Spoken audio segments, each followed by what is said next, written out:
Bismillahirrahmanirrahim. Assalamualaikum warahmatullahi wabarakatuh. Assalamualaikum warahmatullahi wabarakatuh. Alhamdulillahirabbil alamin. Wa sallallahu wasallama ala sayyidina Muhammad khatamil anbiya'i wa habibi rabbil alamin Abil Qasimin amin wa ala alihi wa sahbihi ajma'in. Subhanaka la ilma lana illa ma 'allamtana innaka antal alimul hakim. Wa la hawla wa la quwwata illa billahil aliyyil azim. Rabbi yassir wa la tu'assir. Rabbi tammim bi khair. Ahbabana billah, 7 penat Aisyah, dari hari ke hari dan juga daripada minggu ke minggu, bulan ke bulan, tahun ke tahun, perputaran waktu yang begitu laju, yang sehingga tanpa kita sadari kita sudah berada pada tahun 2020. Ada terasa tak atau seperti apa lamanya perjalanan waktu 10 tahun pada tahun 2010 atau 20 tahun pada tahun 2000 yang seketika dengan waktu tersebut itu telah kita tinggalkan. Mungkin barangkali dengan perputaran waktu yang berlangsung, kalau dengan kepastian yang pasti dan pasti umur kita bertambah, dan juga pasti dan pasti peluang kita semakin berkurang. Semakin umur kita bertambah, semakin berkurang peluang dan kesempatan kita. Semakin panjang usia kita, semakin terhakis kesempatan untuk kita mempersiapkan bekalan untuk kita kembali kepada Allah Jalla wa'ala. Dapat kita pastikan dengan perputaran waktu daripada hari ke hari dan juga daripada minggu ke minggu, bulan ke bulan dan juga tahun ke tahun, umur kita bertambah, itu pasti. Kemudian dengan perkara-perkara seumpamanya, apakah kira-kira juga bertambah amal ibadah kita? Apakah kira-kira juga bertambah ketakwaan dan bakti dan taat kita kepada Allah? Apakah kira-kira bertambah kemuliaannya? Apakah kira-kira bertambah makrifah dan juga dengan pengabdiannya kepada Allah Jalla Jalaluhu? Itu tidak ada seorang yang mampu menjawab melainkan diri pribadi kita masing-masing. Mungkin bertambah duitnya, mungkin bertambah jabatannya, mungkin bertambah kedudukannya, mungkin bertambah pangkatnya, mungkin bertambah wibawanya, mungkin bertambah pengaruhnya. Tapi itu ternyata tidak ada satupun yang akan bersama kita pada waktu kita pergi. Bertambah rumahnya memang, bertambah kendaraannya, bertambah kekayaannya, bertambah jaringan bisnisnya, bertambah kedudukan dan juga dengan pengaruh dan wibawanya. Dahulu tidak lebih daripada yang berhormat, ternyata sudah menjadi terbabi dalam salah satu daripada kabinet, menjabatkan jabatan sebagai seorang menteri. Dahulu tidak lebih daripada dalam 2 cawangan bisnisnya, sekarang sudah ada 10. Bertambah kekayaannya, bertambah rumahnya, bertambah anaknya, bertambah hartanya. Tapi coba kita pastikan, apakah kira-kira juga bertambah ketakwaannya? Apakah bertakwa tawaduknya? Apakah bertambah inayahnya? Apakah bertambah taufiknya? Apakah bertambah hidayahnya? Kalau dengan kita tidak mampu untuk memberikan jawaban, coba dengan kita berupaya. Coba dengan kita usahakan. Kita tidak ingin kalau padaku dengan perputaran waktu yang begitu cepat, yang begitu laju dalam kehidupan kita sehari-hari, tapi ternyata tidak terimbangi dengan amal soleh, bakti, taat, setia kita kepada Allah Jalla Jalaluhu. Coba tanyakan kepada diri kita masing-masing, kira-kira sejak 20 tahun, apa saya ngambil usia atau dengan hitungan waktu 20 tahun terakhir ini, daripada tahun 2000-an, sejak daripada 20 tahun yang lalu, kira-kira sudah dapatkah kita kepastikan, sudah dapatkah kita pastikan yang lebih daripada kehidupan kita? Maka kira-kira kalau pada tahun 2000-an bagaimana dengan sholatnya, bagaimana dengan zikirnya, bagaimana dengan puasanya, bagaimana dengan jamaahnya, bagaimana dengan tilawahnya, bagaimana dengan istighfarnya? Apakah kira-kira setelah 20 tahun kemudian ternyata ada perubahan? Alhamdulillah, lebih rajin, lebih gigih, lebih semangat, lebih banyak, lebih berbobot. Dan juga berapa waktu-waktu yang kita gunakan untuk agama, waktu yang kita korbankan demi untuk kepentingan umat dan juga kepentingan masa depan umat beragama. Kira-kira dalam berapa waktu yang terperuntukkan untuk agama, dalam berapa waktu yang kita peruntukkan untuk masa depan halal dan haramnya, dalam berapa waktu yang kita peruntukkan untuk masa depan Islam di negara kita?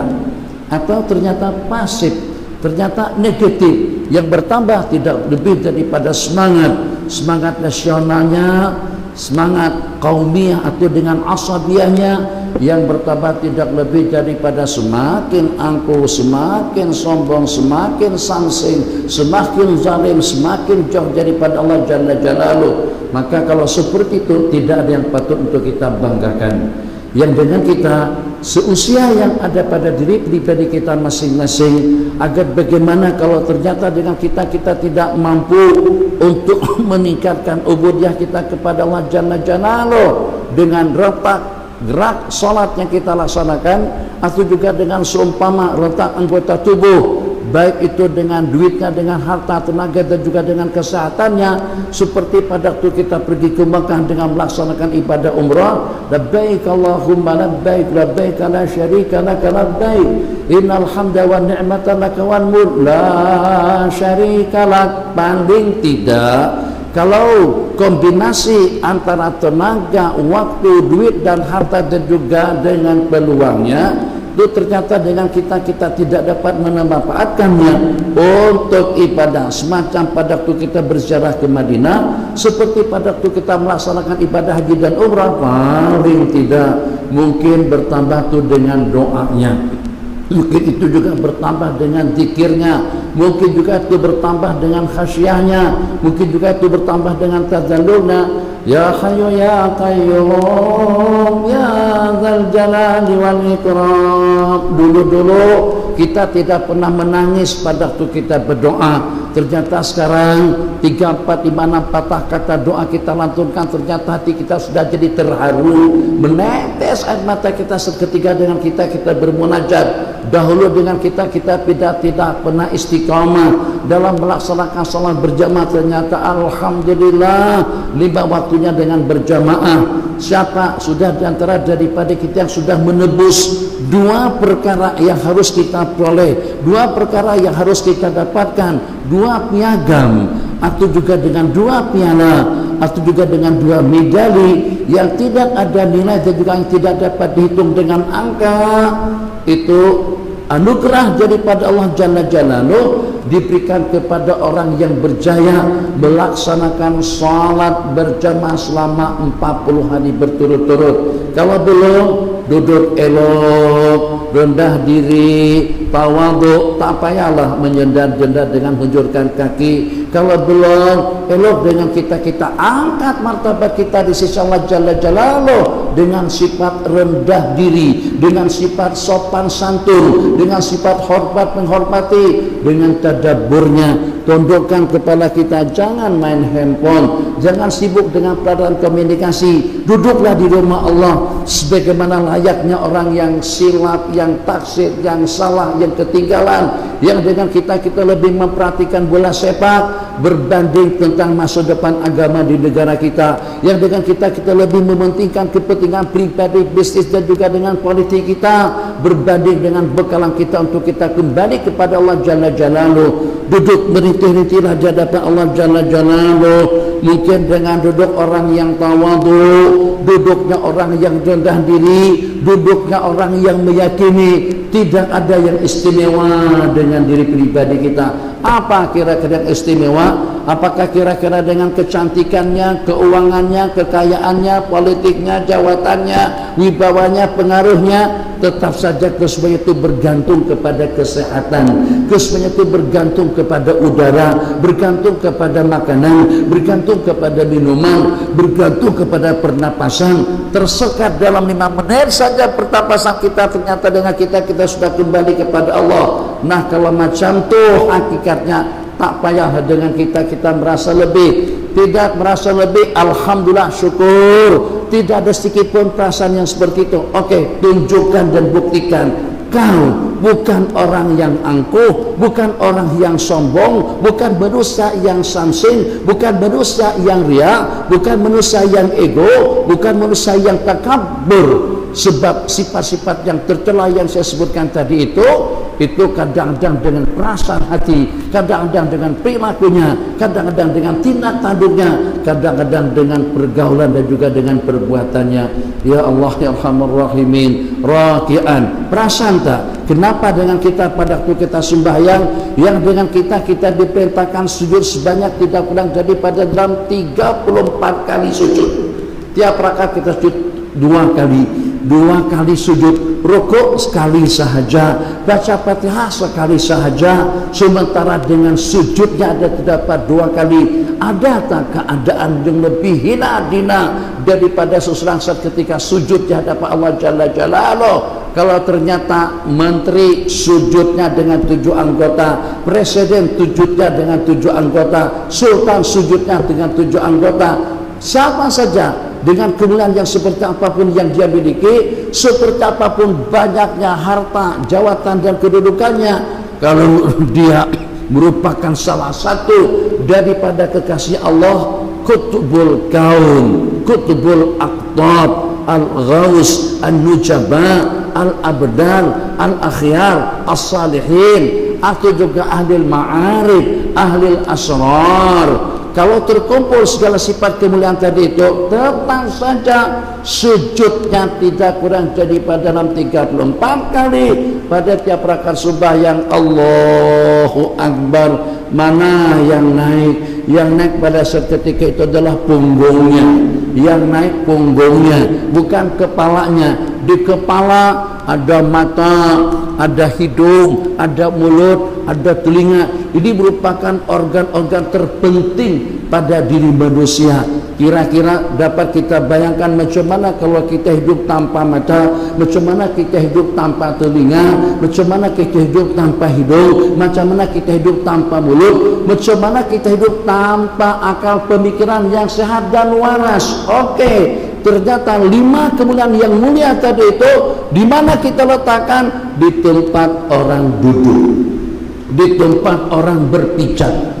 Tak ada perbedaan dengan sesiapapun. Kalau kita salat di depan, kita sujudnya di depan. Kalau kita salat di belakang, sujudnya di belakang. Kalau kita sudah depan parking kereta, pun juga sujudnya depan parking kereta. Allah ingin memberikan isyarat, sewajarnya, sepatutnya dengan kau yang seperti itu hakikatnya, yang seperti itu keadaannya, kau bergantung dengan udara, hidupmu bergantung kepada makanan dan minuman, hidupmu bergantung kepada pernapasan, hidupmu bergantung pada denyutan jantung yang berdenyut, bergantung kepada darah yang mengalir, bergantung juga dengan jantung yang mempam darah kepada seluruh anggota tubuh. Kalau macam itu Anda selayaknya Anda ingat asal muasal kejadianmu.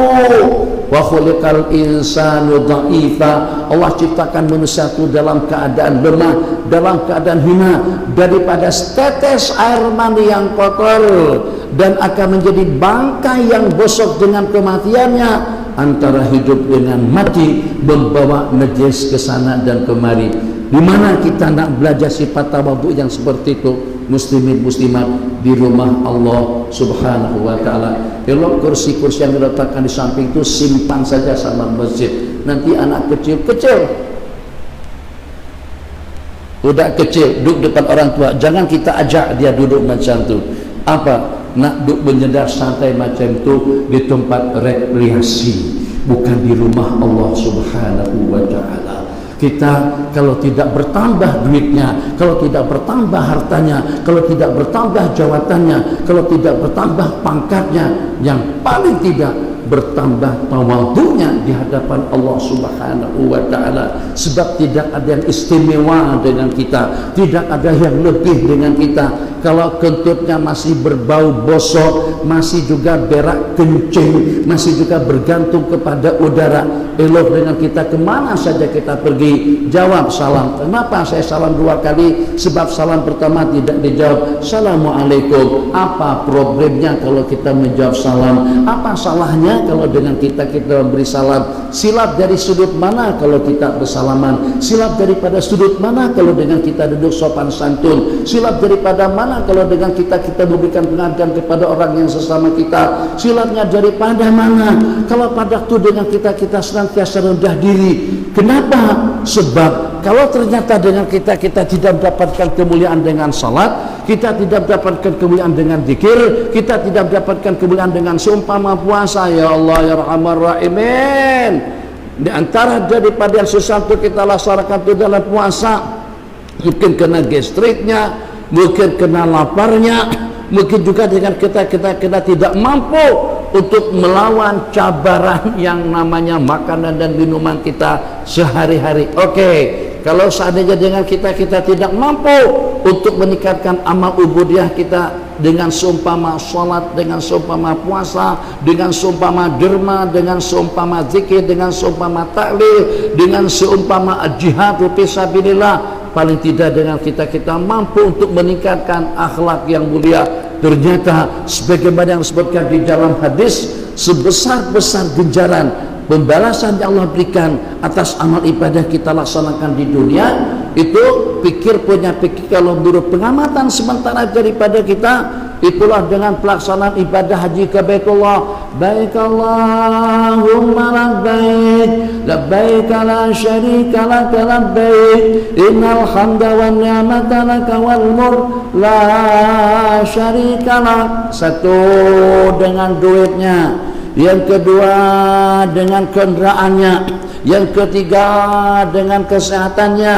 Yang keempat, dengan taufik dan hidayahnya. Kalau tidak terkumpul 4 unsur tadi itu, kalau ternyata jasmaninya tidak sehat, atau keuangannya tidak sehat, atau dengan negaranya tidak sehat sekarang ini, dengan grafika dan juga penstabilan suasana keadaan yang ada di tanah suci Mekah secara khusus, itu akan semakin stabil kepulauan atau dengan tanah yang ada di sana. Seketika ramainya orang yang berpusing, ramainya orang yang melaksanakan di sekitar Ka'bah, tapi pada seketika disekat dan juga dihalang daripada aktiviti yang namanya at-tawafu haula baitillahil haram, itu tidak mustahil. Apa yang Nabi kita sebutkan di dalam hadis, seketika semakin berkurang, itu akan menyebabkan perumpamaan macam seperti dengan gasing. Seperti dengan gasing. Gasing begitu kuat pusingannya, maka dia akan stabil.